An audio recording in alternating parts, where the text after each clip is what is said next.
Di Gia kibarkan bendera perang, bagi saya, Acosta hanyalah pembalap biasa. Tepat di tikungan terakhir GP Le Mans, Fabio Di Giannantonio melakukan overtake yang brilian terhadap Pedro Acosta untuk mengklaim P4. Gestur Di Gia saat menuju garis finish pun jadi sorotan karena dia sampai 2 kali menoleh ke arah Acosta, kesannya kayak mengejek atau gimanalah.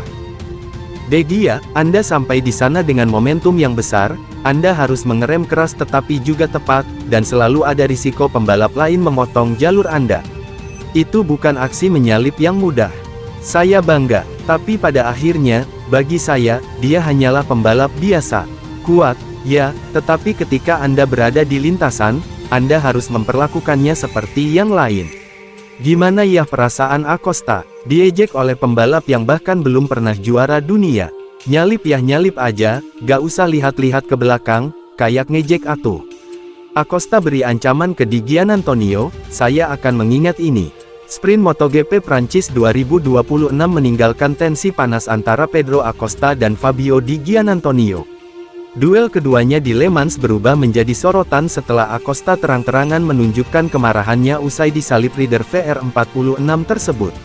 Bukan hanya manuver overtake yang membuat Acosta kesal, tetapi sikap Di Giannantonio yang sempat menoleh ke arahnya setelah berhasil melewati.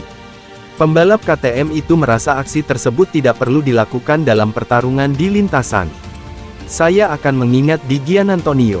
Tidak ada yang bisa menyalip saya. Acosta bahkan memastikan rivalitas mereka belum selesai. Kita akan bertemu lagi di balapan berikutnya.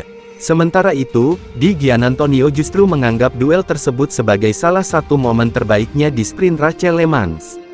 Ketegangan mulai terasa, dan hubungan keduanya dipastikan bakal semakin panas di seri-seri berikutnya. Pedro Acosta tak menyembunyikan kekesalannya atas manuver Fabio Di Giannantonio di GP Prancis. Pembalap KTM itu menyatakan akan mengingat insiden overtake di tikungan akhir tersebut untuk balapan mendatang. Setelah finish kelima di Le Mans, Acosta mengakui bahwa ia terlalu agresif dalam mempertahankan posisi karena mengira Di Giannantonio lebih dekat. Namun, yang paling mencuri perhatian adalah komentarnya soal cara overtake sang pembalap Italia.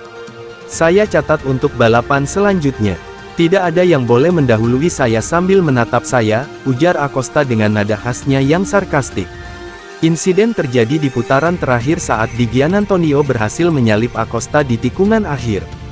Saat melakukan overtake, pembalap VR46 itu sempat menoleh ke arah Acosta, sebuah gestur yang langsung membuat pembalap Spanyol itu kesal.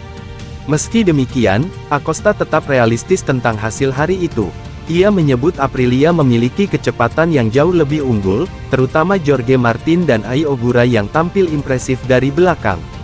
Posisi kelima di Le Mans menjadi hasil terbaiknya di sirkuit tersebut sejak naik kelas ke MotoGP.